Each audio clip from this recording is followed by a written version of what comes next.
Hello and welcome to another episode of the Purpose Pod. Thank you for joining us today. It's another a great day to be alive, a great day to celebrate and to praise that you are here and God has preserved you yet another day, another hour, another minute, and we can go on and on. And here with another week of the Purpose Pod, I have another topic to discuss this week. If you haven't checked out the latest topic that I did last week, I was talking about how this generation, especially the COVID era generation, was going to look like in about 20 or so or 40 or so years, and how important it is to be training our children now to be prepared to lead the future, because definitely the future will be looking very different to what you are seeing today. And we can't just sit back. We need to stand up. We need to do something. So do check out that episode. Do also check out the Purpose Devotionals webpage, where there's written blogs out there. I've also begun a YouTube channel, which I need to continue with. But yeah, it's great to have you back here today. So today, the topic is going to be about it's titled, "You Are the First in Your Generation to Do What You Are Destined to Do." So obviously, this whole blog, this whole segment, everything is called purpose, right? The reason why I called it purpose is because it says in the Bible that before any of our days came to pass, our book was already completed, which means that everything that happens in our lives is of no surprise to God. So knowing that, we know that He knows and expects and knows what turns we're going to take, and He guides us along that blueprint, if you like, of what He had destined for us. Now, the reason why I titled this is because we all come from somewhere. We all come from a mentality, a way people think. We come from, maybe we have siblings, maybe we're close to our grandparents, or we know more about our generation or people that came before us, and that highly influences us today. So that could be the case, or that could be your first generation person. You never had any ties with your family. Whichever it is, at this moment in time, you have been called by God to do something, to have a purpose. And that may or may not be what you are currently in, but the whole purpose of the expected end is to guide you back to that very purpose. So the scriptures I want to use today actually was the story of Abraham. It was the first story that kind of opens up the Bible as to like a specific, probably a character that's remembered along the Bible down the line. And I personally really like the story and the lifeline of Abraham, because it showed how God really blessed this one person. It showed how God really picked out one person out of many and just changed that whole lineage, and changed the history, and changed the way people saw that lineage also. And it's something that is still remembered to this day, even down to the New Testament, where we're called Sarah. The women are called daughters of Sarah, and so we know Sarah, or Sarai to start off with, was the wife of Abraham. So the reason why I picked Abraham was because Abraham was picked out of his family. Now we know that Abraham's dad was called Terah, and he had other sons. Abraham was the oldest of that son. So Terah had Abraham, and then it was Nahor and Haran. Those were his brothers. Now Haran died where he was born, but then Abraham and Nahor continued. Now, I just want to read Genesis chapter 12, verse 1. "Go from your country, your people, and your father's household to the land I will show you." This is God calling Abraham out. This is God telling him, go from the land. Now, just to pause here and think about when God called him, He told him to leave where he was. He didn't tell him, stay where you are, keep doing what you're doing, and yeah, we're just going to work it out. He told him to leave where he was. Now, this could be seen in so many different aspects. It could be seen as where you're currently based, where you're living, your home, or it could actually be your mentality. It could actually be where you frequent. It could be your job. Anywhere where you have been an old mentality, an old way of doing things. It could be God calling you and saying, come out, come out from the way you've been doing things, from the way that your siblings have been doing things, from the way your family have been doing things. Being chosen, it's not, or people always like the word, yes, I am chosen.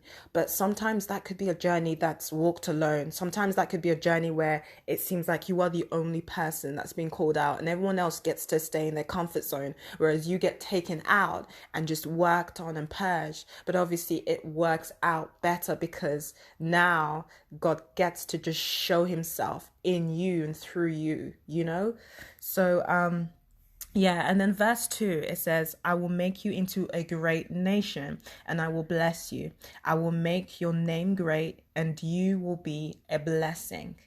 Now, note, I just made a note next to this verse because when it says you will be a blessing, it shows that the whole purpose of this calling was for you to bless other people.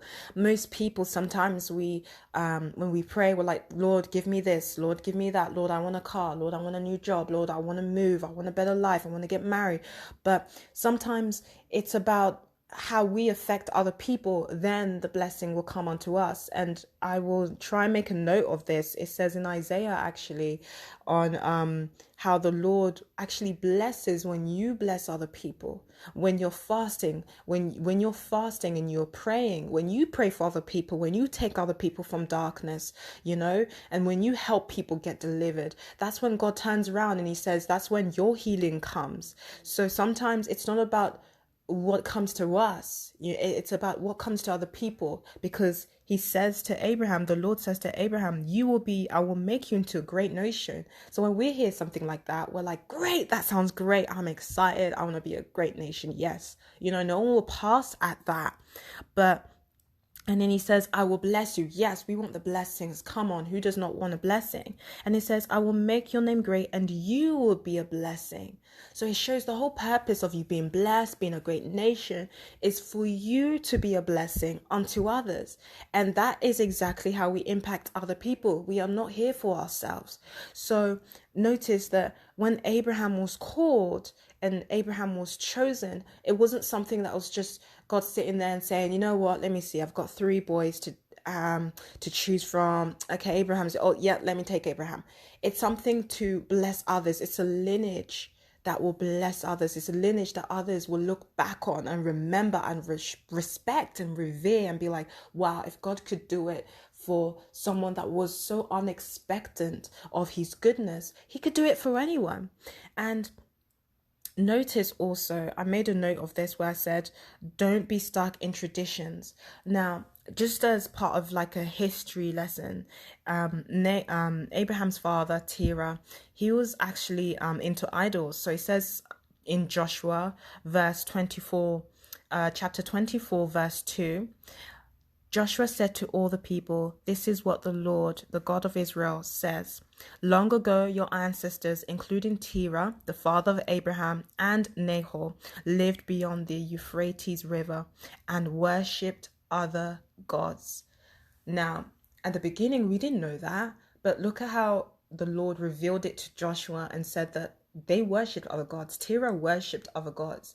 Now, according to the law of God, it's basically, if your ancestors are doing something, that automatically follows the children, right? It's the new covenant. It's the covenant of Christ that now we are responsible for our own actions. You know, now we have the grace to be delivered. But back then, that was literally, Abraham's father, he opened that door. He opened that door of worshipping idols, something that the Lord had not purposed for them or that lineage to be in. But then look how Abraham was still approached by the Lord and called by the Lord to change all of that, you know? So essentially, out of his whole generation, he was the first to worship the one and only true God, you know? And I want to refer it back to you and say, that is your case. You know, it could be anyone, you know, whoever you are listening right now. God could be calling you out of this same mindset, attitude that your family has been in, or this same circle that your family have been turning around, the same mountain, so to speak, that your family have been going around. We usually do this, or this is our tradition, or we usually do this on this day and cook this or cook that. Now, there's nothing wrong of, certain traditions, especially if, they're just things that came down the family line. But sometimes you have to also recognize that God calls you out. When he calls you out, you're meant to bring a change, and you're not just bringing a change to yourself, but you're bringing a change to your whole generation. So you're bringing a change to your children, your children's children, and they will remember you. But it's almost like if you see like a whole line, you are the turning point. You are the one, instead of going left where everyone else usually goes in your family, you will go right, and follow the Lord wholeheartedly. And look how that really blessed Abraham, because look how God really used him, and look how he was remembered through all the generations. It says the God of Abraham, the God of Isaac, and the God of Jacob. It doesn't mention anything about his brother Nahor or Haran or anything, or even Terah, his father. It mentions him. He had a name renowned, just as the Lord has said. He said, I will make you into a great nation. I will make your name great. And that exactly happened. But notice that happened when Abraham was willing, because it said when the Lord called him, then Abraham left. He was obedient. So are you being obedient to what the Lord is calling you to do? Is he calling you out in a place where you see it as uncomfortable? Are you reluctant? Now, you may not see the other side of that coin. You may not see the other side of what if I do actually follow the plans of God and what will happen. But you will never know, right? You will never know unless you try. But I would say, look at the example of Abraham. Do you think it was easy for him to leave his family, his brothers, the place where he grew up in, where his dad was known, where he was known, and then leave into a place that he didn't even know where he was going? The Lord just said, to a place I will show you. That's full trust in the Lord. That's full trust that whatever the Lord is saying will turn out for my good. Not having been exposed to the Lord initially because his father hadn't exposed him. His father was worshipping idols. So his father was, if anything, was introducing foreign objects to him, not the one and true God. So Abraham had to make that decision as the first person to be walking with the Lord and essentially change history. And I wanted to make a final point as well, is that Abraham and Sarah, they didn't have children till they were quite along in years.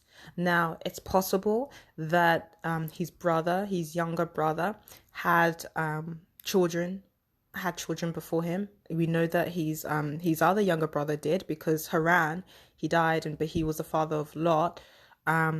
So we know that. So imagine how Abraham could have felt knowing that his younger brothers, they're there settling with their families and they're having children, and yet he's still waiting. But he's still waiting, trusting in the Lord with this promise that the Lord had initially given him. Now look how it all paid off, that trust. He could have looked to the left and said, well, they seem to be doing well, and I just want to stay in that because it seems to be working for that person. But really separate yourself from that mentality of comparing yourself to either your siblings, your cousins, or anyone else that's come before you.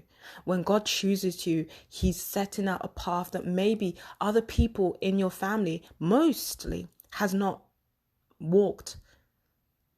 Example, for me, originally, I'm Congolese. However, I've never grew up in that country, right?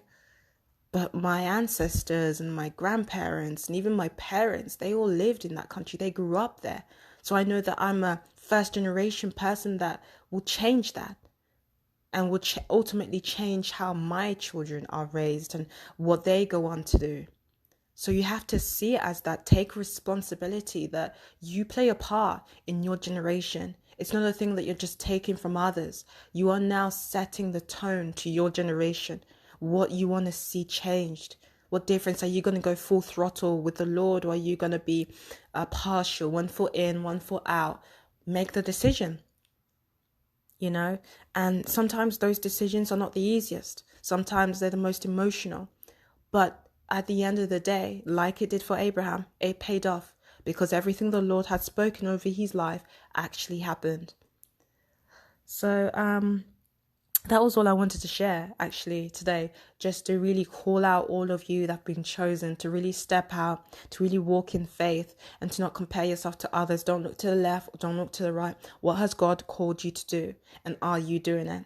Okay, so keep it at the Purpose Pod, the Purpose Devotionals. Do check out the website. I will make a note of the scriptures that I used today, and I do wish you another blessed week. Take care. Bye.